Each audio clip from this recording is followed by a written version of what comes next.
It's now been 2 weeks since Southern University student Caleb Wilson died in what investigators believe was a hazing ritual. Today, his loved ones gathered for a vigil. It's the first of several ceremonies planned throughout this weekend. Rachel Hanley was there.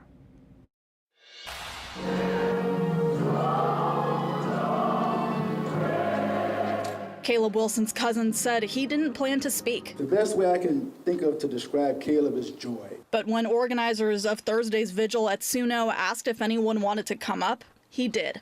He was as great in his everyday as I aspire to be in my many years I've lived on this life.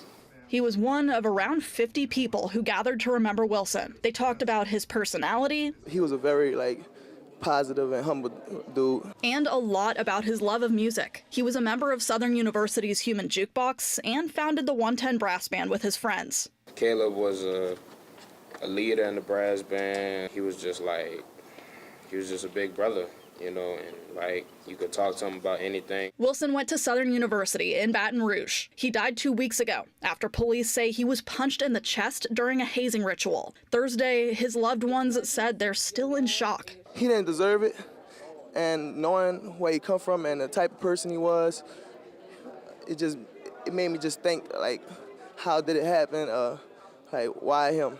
A pastor who spoke at the vigil called for Wilson's death to be the last of its kind. The death of one propels the community and the forward moving of humanity together. And it's having an impact here, even though Wilson went to school at Southern's campus in Baton Rouge. We talked to a SUNO administrator at the vigil, and she said that the school is repeating its anti-hazing training. And this just reinforces the need to make sure that anyone who's working with our students at this time, with the Greek organizations or any organization on our campus, to know and to recognize the signs of hazing and to make sure that we squash it. But at SUNO's campus Thursday, the focus wasn't on what happened to Wilson. It was on remembering who he was as a person. I just couldn't not stand up, but but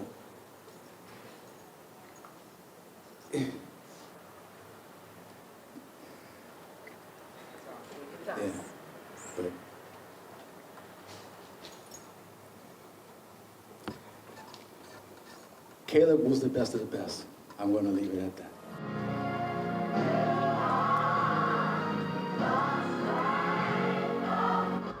That was Rachel Hanley reporting.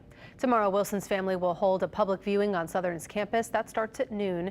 Then a celebration of life begins at 5. Wilson will be laid to rest in Kenner on Saturday. So far, 3 people are facing charges in connection with his death: Caleb McCrae, Kyle Thurman, and Isaiah Smith.